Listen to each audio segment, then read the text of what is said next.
আসসালামু আলাইকুম সুপ্রিয় দর্শক, চলছে আলুঘাটি আয়োজন। ইফতারে আলুঘাটি হবে, বগুড়ার বিখ্যাত আলুঘাটি, খেতে হেভি মজা। সবাই মিলে হাতে হাত লাগিয়ে কাজ করছে, রান্নার সহযোগিতা করছে। দুইটা পাত্রে, একটাতে আলুঘাটি হচ্ছে এবং আরেকটাতে ভাত রান্না হচ্ছে। রুবেল ভাই, সোহার বাবা, ইমান চাচা, জেঠা, এরা সবাই মিলে রান্নার সহযোগিতা করছে। আলুঘাটি আমার খুব ফেভারিট, খুব পছন্দের। ইফতারে যদি আলুঘাটি আর সাদা ভাত হয় তাহলে তো কথাই নেই, হবে দারুণ মজা। এখানে মাংস কষানো হচ্ছে। ইমান চাচার রান্না বরাবরই ভালো হয়, মজা হয়। তো এবার ইনশাল্লাহ ভালো হবে।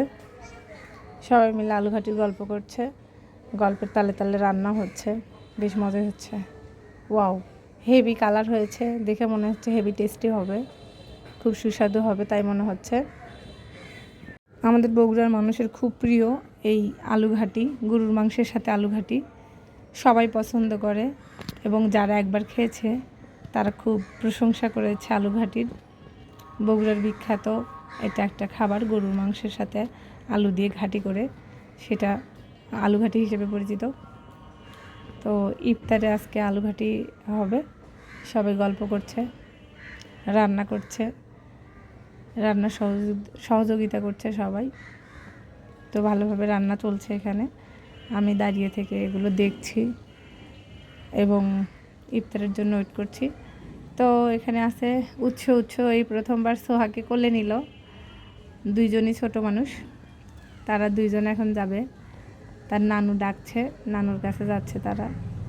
এই আনন্দ ঘন মুহূর্তটাকে স্মৃতি করে রাখার জন্য, ফ্রেমে করার জন্য তারা ছবি তুলবে নানুর সাথে। তো আব্বার কোলে গিয়ে সোহা মিশে গেল, মনে হচ্ছে পোজ দিচ্ছে। উৎসও দাঁড়িয়ে আছে পাশে, দুইজন নানুর দুই পাশে দাঁড়িয়ে ছবি তোলার জন্য পোজ দিচ্ছে সোহা হেভি এক্সপার্ট ছবি তুলতে, সারাক্ষণই ছবি তোলা হয় সোহার, পোজ দেয় খুব সুন্দর করে সোহা। উৎসও পাশে, দুই ভাই বোন মিলে নানুর পাশে দাঁড়িয়ে ছবি তুলছে। ভালো লাগছে, সুন্দর লাগছে দেখতে দুজনকেই এবং সবাইকেই। তো যাই হোক, আজকের এই আলুঘাটি দাওয়াত রইল সবার। সোহার বাবা সোহাকে কোলে নিয়ে রুবেল ভাইয়ের সাথে ছবি তুলছে। রুবেল ভাইয়ের সঙ্গে অনেকদিন পর পর দেখা হয়, তার চাকরি সুবাদে সে বাইরে থাকে, যার কারণে একটু ছবি তুললে দেখা যাবে যে এটা স্মৃতি হয়ে থাকবে, যার কারণে ছবি তোলা হচ্ছে।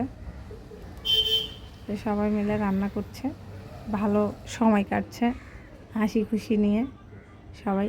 সোহার ছবি তোলার কোনো শেষ নেই, সে সারাক্ষণ পোজ দেয় ছবি তুলে।